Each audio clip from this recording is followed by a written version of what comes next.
Hello namiti ho avialin ki muto ki tawvin achi sa date 4 Thursday ni khuwa KZXC hin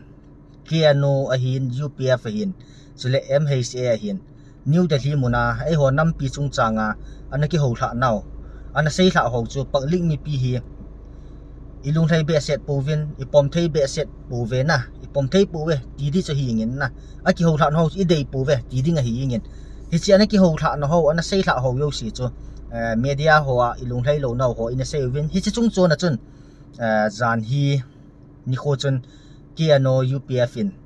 hilchin na khat a hin nei na hilchin na a hin nei ti ding ham ai lo le aki ho tha no ho chu mi pi he na ta do na khat na hin nei win chu tu ni kho hin ana sim phongu hitin chu chom aki ho tha no ho yo si pi ham ti het sau hi yong le hoi lai lai mun chu ham na pi pian chu ham ti chu ana sim phongu hitin chu ta le chu chu nyau hilchin nan bol ho sin sei khom dio hi in chu chu tu hin ana sei tha ho na ana sei tha ho am ho in kiano UPF in hilchin na pakling mi pi ko ma hin nei u cha hi le hin am ho na sei tha pe nu chu separate administration I thum pe nu hi to hi separate administration hi taloding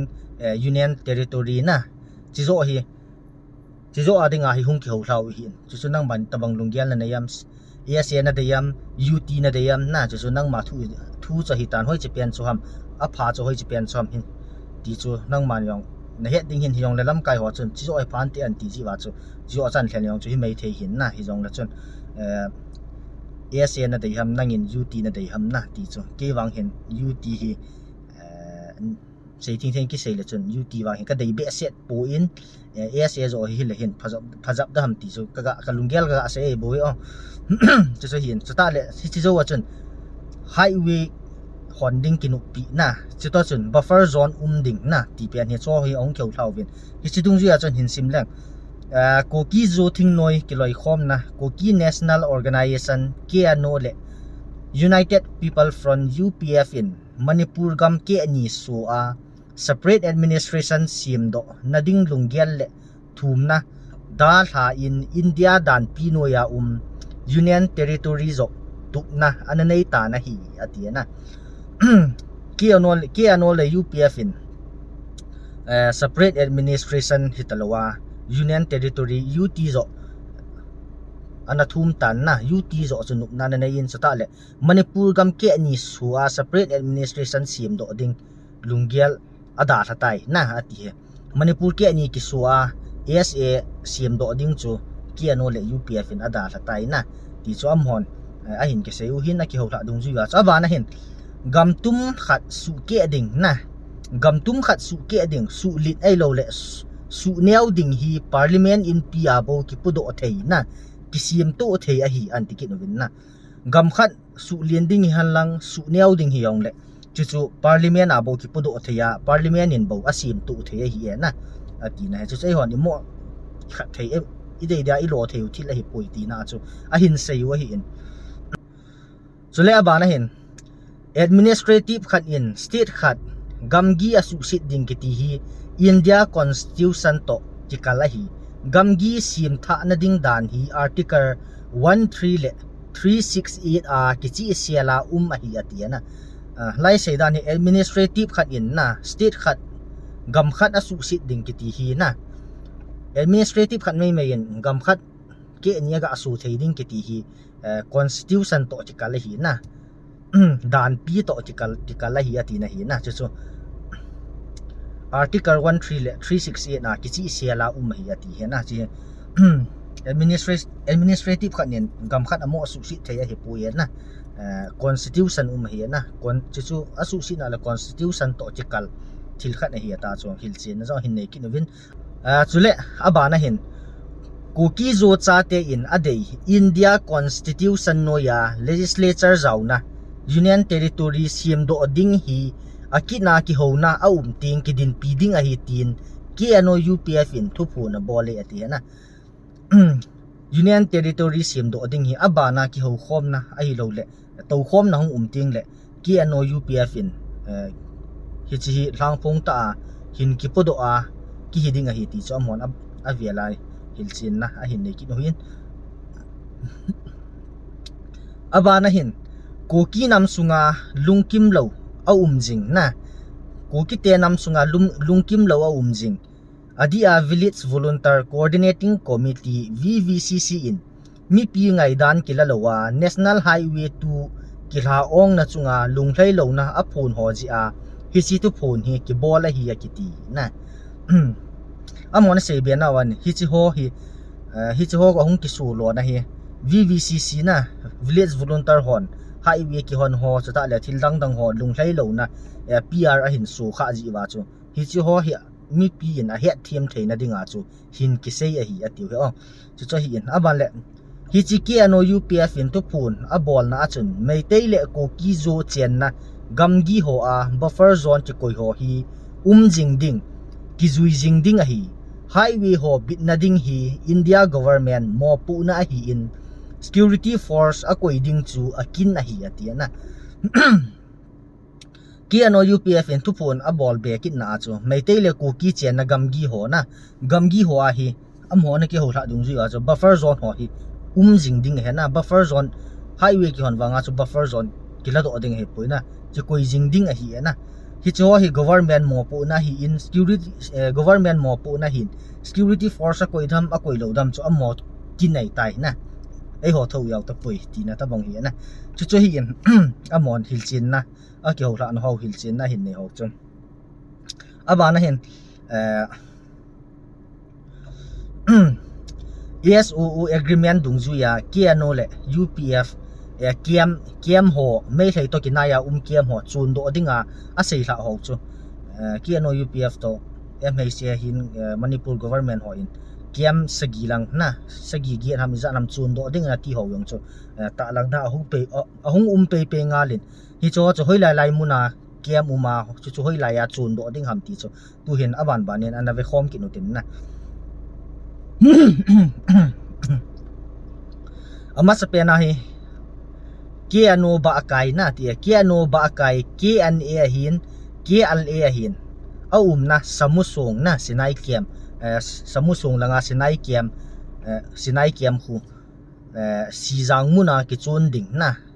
sijang achung lang mol chung lang ta hin chon to ding ti na hitai na samusonga sinai kiam khu lang sijanga hin chon to ding chuchun cycle PS kang pu pi na hu mai tai ong stala bana hi KNFMC le ZRA na KNFMC le ZRA na nabil nalon kiam chu na golengkot wangkhu atia na golengkot wangkhu hing le PS charachan pula sisipura chon do ding na chu hin nabila chu golengkot na chon do ding ti hi kine abana hin KNA ZDU UKRA HNA atin na KNA ZDU UKRA HNA ho na saliam mongbung kem atia na chu tui vei phai wangkho sangai kot PS charachan pur muna ki chon do ding atia na KNA ZDU UKRA le HNA ho na saliam mongbung kem chu tui vei phai wangkho sangai kot langa sisipu langa chon do ding ti he kinen abana he KNA left ho na ya chi lep harmon kem chu KNA ho na harmon kem chi lep chu samukhom sita wangkho tingnopal district at ki chon do ding na atiki na hi abana KNFS ho na ho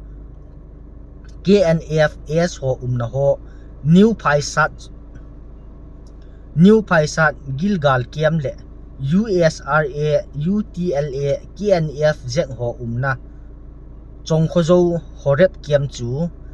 kigom khom ding New Saikot hinglep Sisipur district nga ki sa ding hitai ti na KNFS ahin USRA ahin UTLA ahin KNF Z ho na sana ammo sisi na chu sangai kot lang hinglep langa abon changke wa thakna khoma chun do ding ti chu a hitain abana hin KNF UPF atin na ama ho na thingsat kiam chu kharam vai phei wangkhu kangchu PS kangpu pia ki chun ding amin jong thang ki choi ki min sa ding a hitai te na min ki san gya hial ding in hum tai na KNF UPF ho na thingsat kiam chu thing sat kiam chu kharam vai pe wang khuwa na kang chup ma khom lang kang pu pia ki chon ding chi amin yong chu thang ki choi ki min sa ding he tai ati o thang ki choi a hial ding ki sangya he tai abana hi HPC UPF for na en khan so ati na en khan so wang khuwa sin lun kiam na sin lun kiam chu kang reng wang khuwa ti kang ren wang khu parbung PS Pirzol muna chun do ding a hi ati na Pirzol mun langa chun do ding he tai abana na thil jang Ebenezer kiam chu je thom khului village kangpu pia ki chun do ding a hi ati o Ebenezer kiam chu thom khului village kangpu pia ki chun ding ati hi chang se cho ai ho kiano UPF no ya kiam ho mai thei to kinaya kiam ho chun do dinga ki sei ho che hi na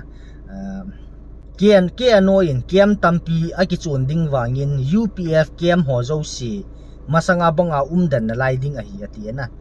kiam tampi ki chun ding wanga UPF ho kiam zo si masang banga dan ding kiano te ti gam nom kiam UPF te Nazareth le phai batang te kot kiam hi masang banga dan ding a hi te na kiam tampi ki chon ding wanga so kiano le UPF kiam hi hi ta chu dan jing na lai ding he ati hi o chule abana hin May ten gale hin bol khum May date 3 2023 a gale hin bol khum wa phana May te la denga terrorist lin pen arambai tengol honjong hi chi SO ki ho thla na hi PR khat na hin su win na chi a hin so chu chiong hi simphong na khat ka hin nei nom ki nen chu hi ala hin Kokizo group ho le center in suspension of operation SOO asu sau hi Manipura chamna a na dinga thil poi mo khat hi hitabonga kinup tu na a hi limna a ki nei tin tu ni chun arambai tengwalin phun do na ananei na hi atiana CSO kinup tu na su sau be ahung hi arambai tengwalin jong Manipur sunga dinga hichihin chamna ahung na dinga abula he tai chamna na dinga ki pat na he tai tia ki pa thu ana phone do ki na hi o aba na hin achi sa Thursday ni khuwa ki ano le UPF in Manipur gam tum su ke loading mail he te to kinaya kiam ho chun gam hlat ding chule chamna a na dinga pan lading center to kinup tu na anei hloni na hi atiana chiang hi ki pa na wa hin phu no hin na ki ano le UPF in Manipur gam su ke loading anu na nei hi arambai tengolin ki pa thu asin a ki pa na hin suyong le mai lei te to kinaya kiam ho thingnoi kiam ho chun gam hlat ding ki ta kinup tu na nei yong hi sangta a meitei terrorist gal ki pana nampi phai sunga e hin bol naw e hin su sit naw e hin kai le naw i lo tan na ho kiu chang sai hlat sa na ho e hal li ho hin hi chi tu ni khwa hi Manipur gam sung ke lo dinga ki ho hla na hi ka ki pa uve chole mail he to kinaya kiam ho chun gam hlat ding ki tiang he ka ki pa uve ta cha ki pa thu PR khat na hin su a hi o amona sei be na chun arambai tengolin tu phun a bol be na chun Manipur sunga chamna a kit na ding in pan akila jingin na Ministry of Home Affairs le State Administration to zong ki ho khom na akinei jingin chule tu nai cha suspension of operation SOO ki su sau be hin chamna sa theiding a hi ati ana si amona sei be na wachun arambai tengol terrorist ona sei be kit na wachun Manipur sunga chamna kit na dinga hi pan ke hon jong kanala ajing sau na kanala akhat no chu a hi in sata le Minister MHA toyong ki ho khom na anaki nei jinga hi na hi se thu hi anaki seijing khat na hin tu ni hin to amol so cha hi tai na ti khat da na hi amon ong phun do na anaki seijing Manipur ke lo na dinga pan anaki lajing chu ta le pa jo sia MHA to ai lo government na anaki ki ho jing na chu tu ni kho hin to amol so ta bang hi tai ti na khat hi amon se phun do na a hin nei win chu ta le SO ki su sau be hin chamna sa ding he chi amon ha si pe na win na SOO su sau bia hi manipura chamna au hi tai ti thei ta bang hi tai na ki cham tau te ti thei hi tai ti amo hen amo ps ho a i bidang dang ho a ha sei pen khat nu chu tu hin ong hi tai chu ta le a chaina chule authority in Myanmar a kon gu thi ma hung chau lut ho a vet suina diu vin team na jong ana nei ate a chaina hin hi chan gya ki pana nei wang wa hen alung cham kim theilo ham Myanmar hi yung na abana hi za thil hi za ni hin thum ta thil hi za ka yo sha hin khat khat ing tawa atam zo mu tawa lung cham kim lo abana ga asei be kit na la chong hin bol be le chi yung ki bol hit aban yang chu chong hi hin su di kit le government in em he sian chong hin bol hit aban bana he thum na he ki phin he ban ding da ni na do hin na chu cho hi in tu ni khwa dinga video chom cha hin sim no em hay xe to ai ho kia no UPF ki ho thla no ho hin chuta le thil dang akinuk tu no ho aki ho thla no ho chu sim phone na hin nei ho chu hi chan zo ni sa ki tautin ka tu sei chu a he thiam thelo yang yung mai thiu a hi na hi jong le hin yat sau chu hi thoin hi chia chu video a chaina ge hin vi ho yo sin na chung chi wa ve leng ki pa thu ken sei kinin a ban tin hi da bang video he in sim zom diu a hi in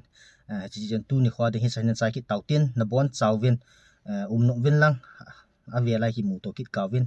bye bye